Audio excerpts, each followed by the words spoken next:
Well,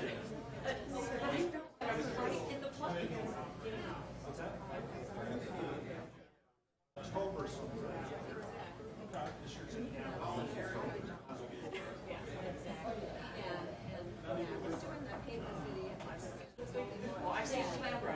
I've also seen a movie, obviously. So I'm really looking forward to it. It'll be awesome. Yeah, I just wanted to touch base with you on that, because I thought you went this weekend. No. Okay. I was hoping, but we couldn't get my folks there. Okay. This weekend we had a family baptism, so it was like everybody's up to.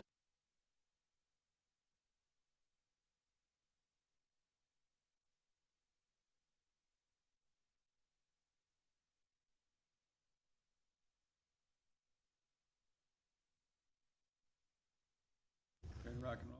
Yep. You need to 5:30. pump this party. All ready? Mr. Mayor?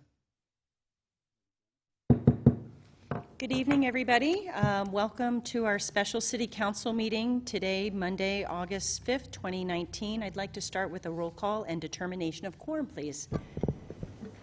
Nordstrom, Modrick, Roberts, Stroman, Armstrong, Here.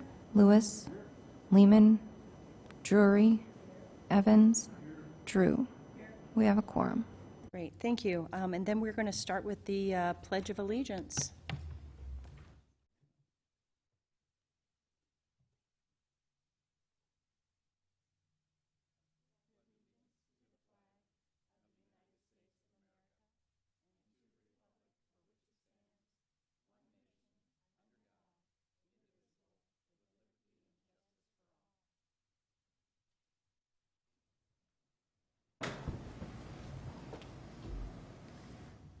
All right. The first item on our special city council meeting agenda is the 2020 mayoral budget presentation from our mayor, Steve Allender. Okay, well, thanks.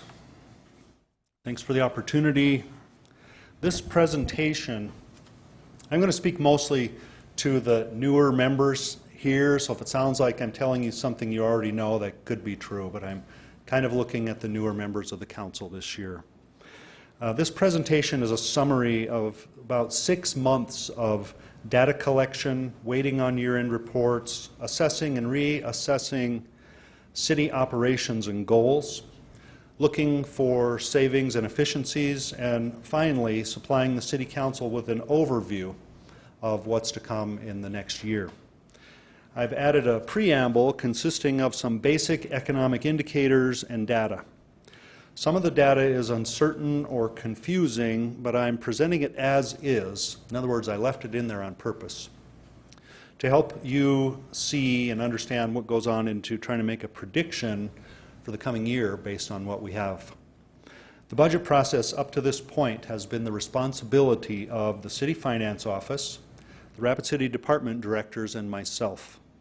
Once this special meeting is concluded in less than an hour from now, the budget will fully belong to the City Council, and the Finance Office and Department Directors and I will stand by for questions or other assistance as required. This, ladies and gentlemen, is a budget. It is more art than science. It is meant to be a plan that will be executed in the coming year, providing current conditions remain the same into 2020. Aside from city departments, there are a number of other public and private agencies that depend on allocations from the city in the coming year. There have been a number of requests for funding from various agencies, and I'm here to tell you we have chosen and we continue to choose important community partners for the general health, safety, and welfare of Rapid City and its citizens. This proposed budget reflects what we believe to be an accurate citizen priority list. A suite of services to include public safety, infrastructure, planning, administration, arts and culture, human services, recreation, and of course the regulatory functions. This is my vision of how this process should work in the early stages.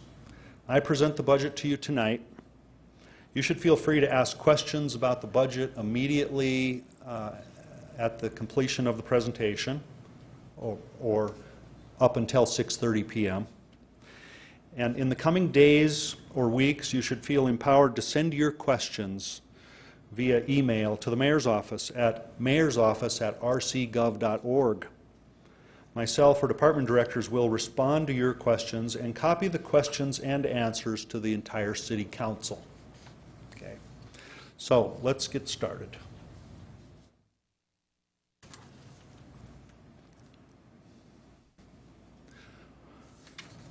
First of all, South Dakota's economic growth in 2018 was 1.3%.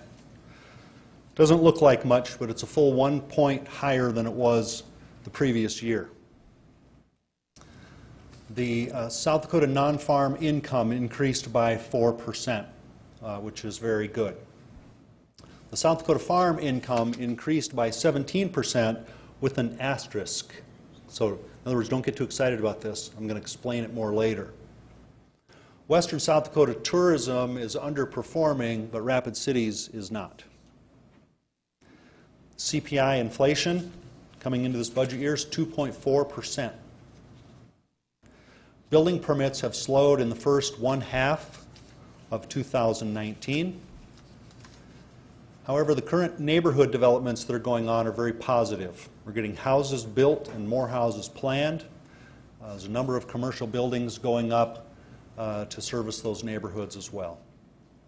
The B-21 bomber will bring positive development, although I can't say at this point that we're going to see that in 2020, but it's possible. Elevate Rapid City will have a full year under their belt in 2020, and they'll have that full year with the addition of a CEO. It's been an exhaustive search, and I think they're narrowing down on the CEO position. And the Rapid City Economic Development Foundation Innovation Center will be under construction, and I would say in 2020 will be substantially complete, and that's also very positive. So here's the general sales tax collections minus the BBB tax, or the tourism tax, or the gross municipal receipts tax for the first 5 months of every year since 2011. We see slow and steady growth over this time period, and between 2018, 2019, in the first 5 months, we've seen a 3.5% growth in sales tax. So it's looking good from that point of view. The gross municipal receipts tax, affectionately known as the BBB, or the bed, board, and booze tax, is also going up year after year. And for 2019, the first 5 months of 2019, it is up 3.94%, so that's also substantial. Building permit valuation for complete years 2014 through 18 look very positive. The last 3 full years have had building permit valuations over $300 million each of those years. Prior to that, several years over $200 million. And so things are really looking good from that perspective. When we get into the first 6 months of 2019, we see we're off to a slow start. $114 million in building permits so far through June, and so we are about on par with a year, about 2015 year. So the bad news is this looks very negative. It looks like we're going backwards. The good news is, or potentially good news is, with every month that passes, we have more data. With every day where it doesn't rain and flood, perhaps we have a new opportunity. I'm not smart enough to know exactly all of the reasons why we've had a slow start this year, but we as a cumulative community and body of builders, developers, we will show what the next month and the next month and the next month will bring, and so I would say it's up for grabs now. Anybody's guess whether or not we're going to make $300 million this year. It all depends on these next 6 months. And but we have a big hill to climb to stay up with the past 3 years. Here's some numbers. I've stated some of these already. The GDP in South Dakota up 1.3, farm income, non-farm income, gross sales is up in South Dakota 4%, Rapid City population up 1.38%. That's very slow, but very predictable and very steady growth over the course of decades. That is a positive thing for us. Now, tourism, you see a bit of a contradiction, and I left that there on purpose because there are a variety of sources that report tourism activity. I believe they're all derived from some data collection and report from the state of South Dakota, but we have South Dakota as a whole, western South Dakota, Pennington County, and Rapid City. So there's a lot of numbers here ranging from 5.4% below last year to 5.5% above, and I'll explain more on that later. The difference between the county and city BBB tax collections between 2% and 3.94%. And Rapid City Regional Airport enplanements, the number of people that get on airplanes has again been a record-breaking year with a 12% gain in the number of passengers at Rapid City Regional Airport. In addition to that, and Patrick Dame would probably like to speak on this himself at some point in the future, but it's been a banner year out there, and there's exciting things going on with the air carriers, and there's a great deal of success out there, so very positive. Here's another number of the non-farm income. This is all of the income in South Dakota with the exception of farm income, and we see it going just in 2010 from about $22 billion to 2018 to over $29 billion. So there's a lot of dollars being earned in South Dakota off the farm. Here's some context to what I've just said, and here in the first column I've got South Dakota GDP versus the U.S. In the second column I've got Pennington County versus South Dakota tourism.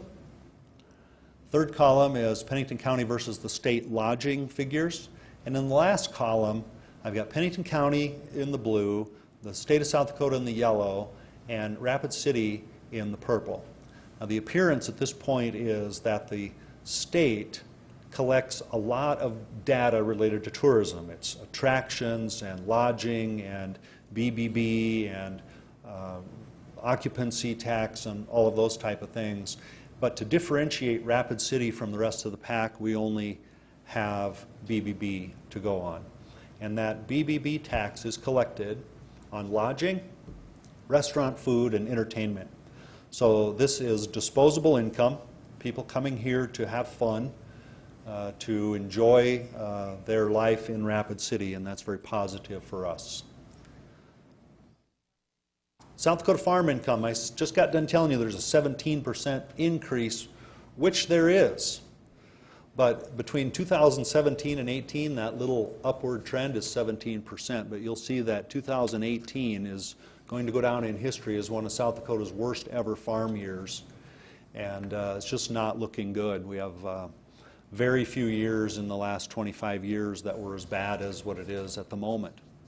And as far as 2019, it doesn't look to me like it's going to get any better. I drove across the state last week. I have never in my time of driving seen so many unplanted fields across the state on I-90. And some of the fields that were planted that were partially flooded, partially not, you can really see the effect that standing water and excessive groundwater has on the crops. So it's causing a number of things to happen. The corn prices are going up, and there's a bit of instability with soybeans and even beef. So the farmers are going through a rough year this year. And when farmers don't make money, they don't buy equipment and they don't buy as many supplies, and that has an effect on all South Dakota cities. And so this is really something to be concerned with. And I'm not going to politicize this and have a debate about it, but there is an impact here from the President's tariffs and the trade relations with China and so forth. So it's looking pretty grim for the farmers. So here's the budget highlights, and this is what I had sent to the council in advance, just strictly the numbers. The numbers are the numbers. And there's been only one minor alteration that would be different from the numbers that I sent you.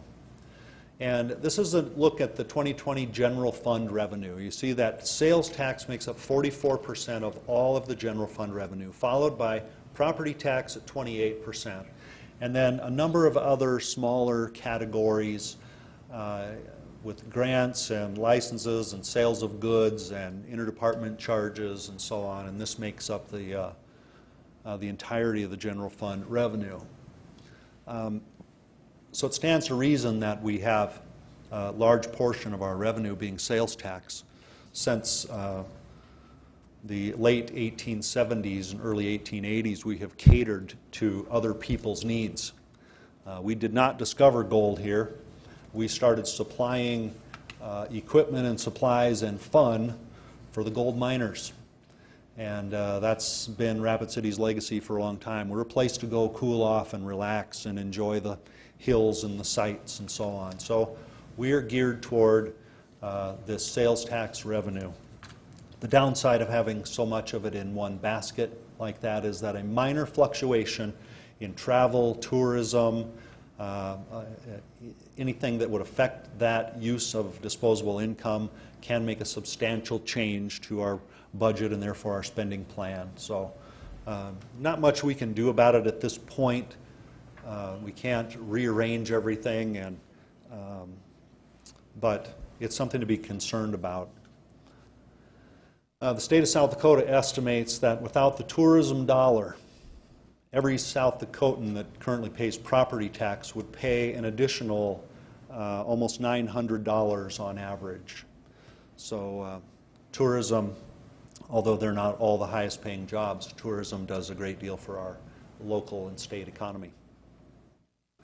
General fund revenue, these are the text version of what I just showed you. The top number, sales tax. We are predicting a 0.65% increase in sales tax in 2020 over 2019. The primary reason for this is that halfway through 2020, the federal legislation will take place that will put an end to the internet service tax, which means South Dakota, or Rapid City, will receive $700,000 less in tax revenue in 2020 than it would in 2019. And that's half of it. So then in 2021, we will get the other half. So we will, in 2021, we will receive $1.4 million less in sales tax revenue. So it's go time to get people in here to Rapid City to help us reverse that trend. So we're going to squeak by here by our prediction in 2020.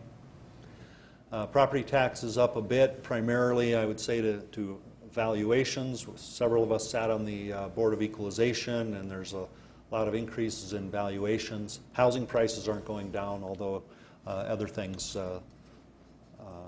such as wages are not particularly going up. We're a little bit down in grants. We are up and down, but for a total of a little over 2% increase in general fund revenue from 18 to 19. That's the prediction. Now on to general fund expenses. This shouldn't be a great surprise to anyone, but 48% of all city general funds go to public safety. And public safety, that category includes police department, fire department, the detox function at the Pennington County Care Campus, the Emergency Services Communication Center, just the city's portion of it, city's portion of emergency management, search and rescue, a portion of the Humane Society, and the Working Against Violence Incorporated. So that is one of, if not the primary charge of government, is to keep its people safe. Secondly, after that, Public Works. And Public Works at 19% of every dollar that comes into the general fund. Parks and Rec at 13%. Community Development 4%, Library 6%. The point here with this pie chart is that this is a visual depiction of our priorities in spending. And so we can all agree that there's only 100% of the available funds. that we can spend. So they are divided up proportionately, and some of the decimal points are not showing here. For example, arts and culture is 1.15%. That's the same it has been the last couple of years. The city partners slightly over 1%, and so on. But so if we visualize that we want to put more of a priority in one category, that extra priority has to come from a different category. So this is a visual interpretation of city spending priorities. Okay? Now to get to this point, we've had a number of years of data or budget preparation exercises. We've also had a couple of years of priority-based budgeting where we have articulated carefully hundreds of city programs and exactly what the cost is. We've eliminated some of the things and we've reallocated some of those things, but this is where we're at today. So the idea then coming into the 2020 budget was to take the new projected revenue and say public safety can spend up to 48% of the new projected revenue. Administration will be no more than 6%. Public Works 19%, and so on. And doing that, then we were able to keep the increases under control. We were able to fund all of the things that we have deemed to be important over the last 2 or 3 years. We were able to keep those in this budget with some minor exceptions. There have been things that happen behind the scenes that will never really get any attention because they're so small and such a small detail. But this was the goal. Okay. Now, in text form, we have the various city departments and functions. We have the mayor's office that you see is a 5.1% increase. That is only for the fact that the elected officials' insurance went up from very little money to $30,000. It was single digit. It was a few $1,000s before, I think, and now it's $30,000. I have placed $10,000 in the council budget because I'm going to ask the council this year to take a raise of up to $1,000 per council member. I know that's not my business. I'm not the boss of the city council, but I'm just the person doing the front-end work on this budget proposal. And I can tell you, no one fully understands what this city council has to go through and the amount of time that you have to spend and energy. And this is not time that you're spending during the day, it's time at night. And there is a bit of a problem getting people from the community interested in these type of jobs. So I'm just put $10,000 additional money in there. I'm hoping the council will accept that as a pay raise. Then going on down the line, community development down 8.3%. That is because of one item. And in 2019, there was a transportation grant of over $300,000. That was a one-year grant and not used in 2020. Otherwise, it's business as usual. Human resources went down 4.5% because we have finally and officially redistributed the risk management funds.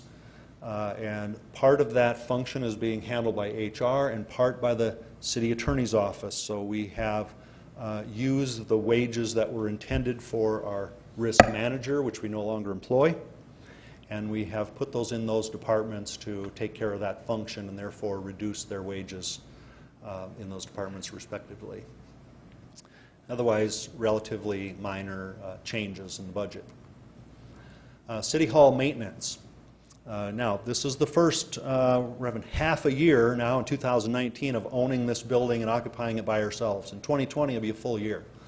We have gone up a little bit in 2019 for the maintenance side of it, and we are going up to what we believe is our best estimate of what it will take to run and maintain the City Hall building. And that includes all of the private contractors that handle the heating, ventilation, air conditioning, the cleaning, the major systems and so on, plus our newly hired facilities manager. And so $509,000, that's why 22%. And I sent the council letter on that earlier on. So going on down, Pennington County Care Campus, that's just a different title. It used to be simply called Detox. There's a lot more going on there, and that's the city's contribution, which is 1/2 of the operating costs after all of the state, federal, and private grants and other revenue that they earn. Dispatch, Emergency Services Communication Center, that's a number that keeps going up. That is one of the, if not the most important public safety function that we have. And those things just cost money. And we have a cost-sharing arrangement, a partnership with the county and now the state, as well as several other small communities, cities and counties around the Hills area. But this is the city's contribution to that. So down to the Dahl Rapid City Arts Council, they have been shorted in the last few years to make budget, and this was the number that they're asking for. Now, when it comes to arts and culture, as well as some other categories here, but arts and culture especially, we have, in the arts and culture category, we have the Rapid City Arts Council operating in the Dahl, the Journey Museum and Learning Center, the Performing Arts Center, and the Arts Contingency Fund, which has been going to the Allied Arts. And so out of that list, we have prioritized in this budget the items that where the city owns the building or has made a substantial financial contribution to the building. And as we have seen in the past, we have failing systems in some of these buildings and so on. And so we have given first trip to the trough to these city-owned buildings. Moving on down then, economic development. Economic development last year, $325,000, which was a step down from the previous year. This year it's $250,000. And what we are doing here with this money is bridging the gap between what we were and what we will be when Elevate is fully functioning. And what's happened of note in the last several months is that the Rapid City Area Chamber of Commerce has officially come under Elevate Rapid City as their chamber division. And so the funding that you see here, the $250,000, includes the chamber funding. So you'll see the Chamber of Commerce is zero. It's not because we're cutting them off. It's because they're being funded by an entirely separate organization. Journey Museum, they've been cut back the last few years, and we're getting them a little bit closer to being on track. Cornerstone Rescue Mission is $100,000 this year. The senior centers are essentially the same. Some of the agencies that we cut back, we've brought back performing arts. And then we get down to the Arts Contingency Fund. Staying with 1.15% of our contributions in arts and culture left only about 75% of what we typically had in the Arts Contingency Fund. The Human Services Contingency last year was around $50,000. This year has been zeroed out because our human service spending is going up. The human services category is staying at the same percentage, but that contingency fund did not make it. When costs rise for everyone else, the only place for that to come, staying within our priority system, is to come from that contingency. So unfortunately, that means the same for the Arts Contingency Fund. There's still $75,000 in there for the Allied Arts Grant Program, and I know that's going to be a concern to the Allied Arts. Now, at the end of this general fund expenses, we have 3 one-time budget items. One is for a software upgrade for community development. This is for an upgrade that will greatly enhance the customer interface with the planning process. It will allow things such as online plan submittals and some inspections, and will greatly make those jobs a lot easier. And then there's a one-time transit capital expenditure where we're buying some equipment in the rapid transit system. And then one-time City Hall furniture, fixtures, and equipment. I don't know if any of you have had a tour. It's kind of interesting. I've been in parts of this building in the last couple months that I've never been in my life. Pretty interesting to see the school, how they lived on parts of the first floor and the third floor. But so we're going to start the remodel sometime at around the first of the year. I'm told the bidding documents for the renovations here will go out perhaps sometime in August. Hope to get a contractor to start early around the end of the year or sometime in shortly into the new year. And when that's done, and I don't have a timeline at this point, but when that's done, there are a number of accommodations that are going to have to be made in terms of workspace furniture and things of that nature. And we've tried to make some kind of a scientific wild guess about what we will need to do that, and essentially we pooled all of the change and put this $158,644 in here, believing that it's possible we'll be short, but that's what we have. So that it brings us to the end of the general fund budget, which is up 2.1%, including the one-time items. Now, enterprise, special revenue, and internal service funds. There's a lot of numbers and a lot of names here, but the enterprise funds are funds that operate like a business, and that is the Rushmore Plaza Civic Center, Rapid City Regional Airport, and our utilities such as the water, solid waste, water reclamation. They earn all of the money that they in turn budget for future operations, including construction of infrastructure. So they're self-sufficient businesses. The special revenue funds are those funds such as the downtown bid tax, the occupancy tax, the RSVP grant, and so on. Those are special revenue funds, are funds that exist for a special purpose. So the city can hold the money and redistribute it, for one example. EMS operations is also a enterprise fund. The city attorney, this $2,258,000 is the risk management, worker comp, and must be liability insurance as well. Yeah. Other special revenue funds, CIP. See that we've got a couple million more dollars coming in CIP projected. Education loan fund, that's $30,000 that gets recycled, one employee after the other to get a continuing education, pay it back at low interest, and then the money is restored for the next ones. The Vision Fund, we saw a slight increase in the Vision Fund of only $3,911.5%. Obviously, we had a vision process, and that money is being recognized in this budget in 2020, so that's the reason for that sharp increase. Parks and Recreation, this is the golf courses. Was that my timer? Am I up? That's the golf courses. The public library, $116,000. That's library board funds. Those are funds generated from fines and fees and so on, and the library board uses their discretion on how to use those funds.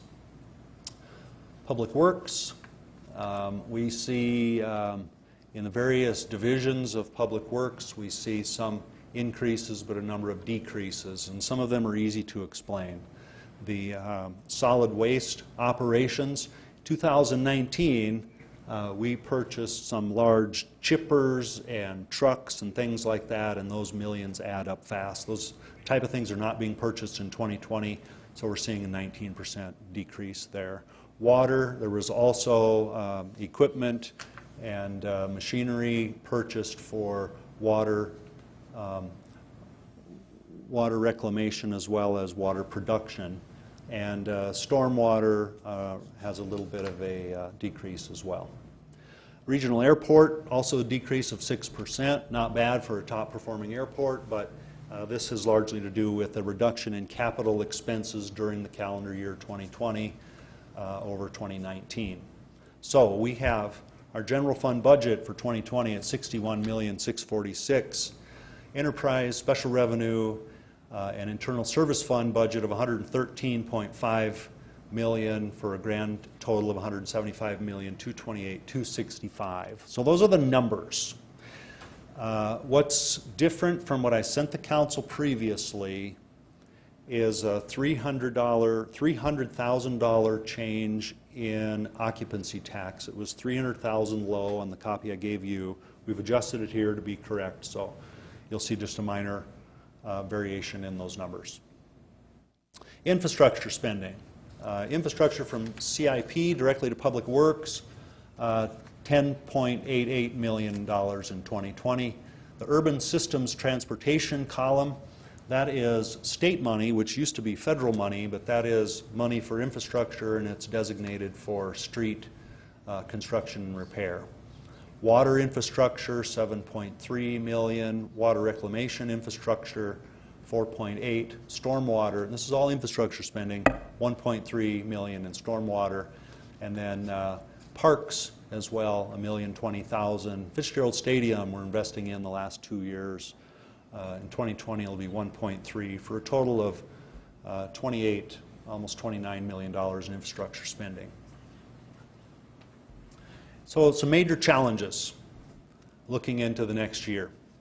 Our over-reliance on sales tax. I realize I've been repeating this over and over and over. That's on purpose. It's because I don't want anybody to forget about it. How that's a good-looking benefit, but it also poses a little bit of a potential threat. So makes it nearly unpredictable for long-range revenue forecasting.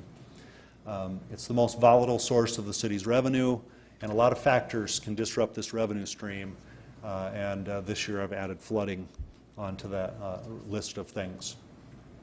Demand for city services is increasing. Since 2010, the Rapid City population has grown 11.8%. Since 2007, we've increased by 1.6 square miles. We're 57 point some square miles now. From 2008, we have added 2,420 single-family properties, 1,838 multifamily properties, and 512 group home properties. Since 2006, we've increased our road lane miles by 140, and that is new construction and annexations and all of the above. And since 2009, in a 10-year period, we've experienced a CPI increase, inflation increase of 14.1%. And that has an impact on the budget as well. Another major challenge, wages in the Rapid City metropolitan service area are not growing in relation to inflation. In fact, they've only grown 3.2% over the last 5 years, and that's certainly been eaten up by inflation. So wages in this metropolitan service area are stagnant, and that has an effect on the economy as well. People start feeling squeezed by raising prices and inflation and the general cost of goods. They're not spending money as much. And as I pointed out earlier, we make our bread and butter on discretionary spending for the general fund. Balancing this particular budget. The revenue, I say the revenue is struggling to keep up the expenses. That's maybe a slight dramatization. My point here is that there was just enough money to fund what we needed to fund. There's not a dollar left over to go anywhere else. We have used every dollar available to keep service delivery the same in 2020 as it is in 2019. And then there's been an increase. This has been coming on for years, and it's continuing, an increased need and expectation for human services delivery. So, and back to the example, that's how we zeroed out the Human Services Contingency Fund, because there was nowhere else to take it. As all the other categories of human services go up, that's gone. We have a required reserve balance, required by our own rules, of $8.645 million. Currently, it's $8.573. So the good news is we're catching up and I'm guessing by the end of this year we'll have our reserve balance back up to where it belongs. So that's progress, but it's mainly progress behind the scenes. Major opportunities. The future of online sales tax submissions. Still, I'm just going to say, still too early to determine. If I had to determine right now, I would say it's in the hundreds of dollars. So we have not seen a windfall of money, and we may never. In fact, I think it's likely that we may never. But the population is increasing, and that's positive, especially in our case where it's steady and predictable. The building industry is doing well, and the future looks good with the B21 community coming on board and the new neighborhoods being built, and this is going to change the landscape in Rapid City over the next several years. Elevate Rapid City, sometime this fall, they'll have the groundbreaking on the Innovation Incubator located on East Boulevard across from the fire station on what used to be city property. That's a significant development which will be under construction all or most of 2020. That is a key economic development that is going to allow not only innovation entrepreneurs a place to thrive and grow their business, but also a very logical and necessary link between the South Dakota School of Mines and the rest of Rapid City, especially the downtown. So that is a very positive development. The 5th and St. Joseph Street lot. This, I should have checked, but I'm not aware of how many, if any, proposals are coming in. The date for that is coming up, and we'll have some idea of who's participating here. But it feels very positive. It feels like this is a very logical and simple process for something for us to be able to say yes or no to a proposed development at that location. And we always have the power to say no, but we also have, as Becky Drury's pointed out to me, the power to say yes. And the B21 community, also very positive. Not only B21 in terms of airman positions and support positions, but also in the military contractor community. And there's going to be a significant buildup with this B21, and realistically speaking, we will have the B21 here as well as the B1 bomber for the rest of our lives. There's always this plan in the beginning where they say, well, we're going to ramp up this new bomber and then we'll get rid of the old one, but so far they've never gotten rid of any of the old ones.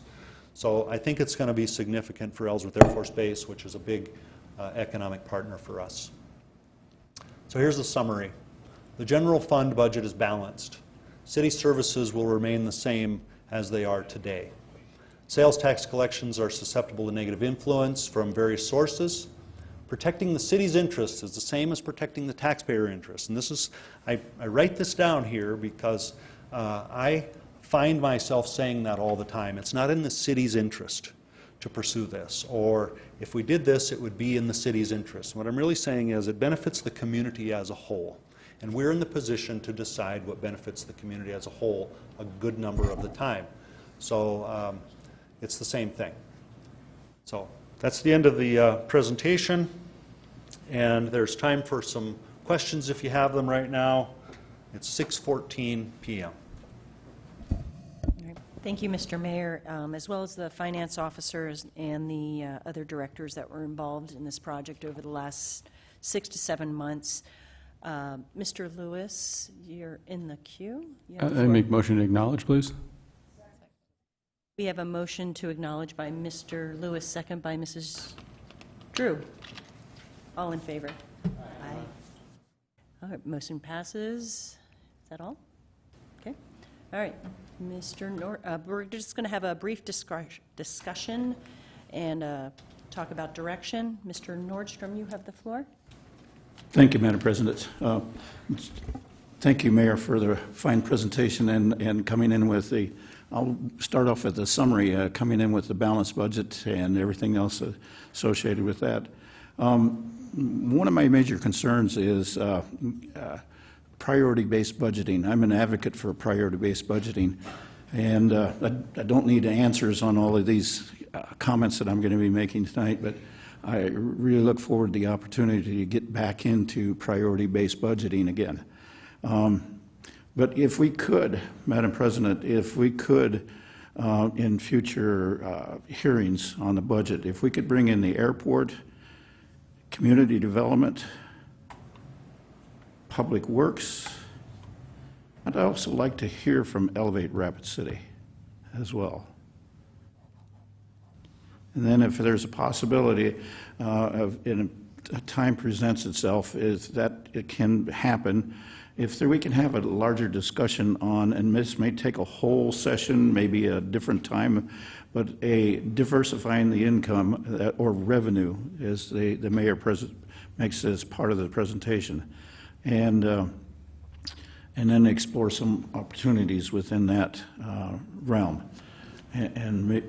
Anyway, and then if we could have a separate discussion on PILTs, P-I-L-T, payment in lieu of taxes, a separate discussion on that. That may take a whole evening to discuss that, and may take only 5 minutes. But if we can get a short discussion on how that system works, and if we're being able to reach that goal of equal distribution for PILTs. And that concludes my comments for this time. So if we can get move forward on some of those things, I welcome that opportunity to make those presentations. All right, we'll take that into consideration. Is there anyone else that has any discussion or comments? Okay, we have a motion to adjourn by Mr. Lewis, a second by Mrs. Drury. I'm sure we'll be setting a budget hearing or two to discuss this in the future. We're going to adjourn, if I get a vote on that. Aye. And we will reconvene at 6:30 for our normally scheduled city council meeting. Thank you, everybody.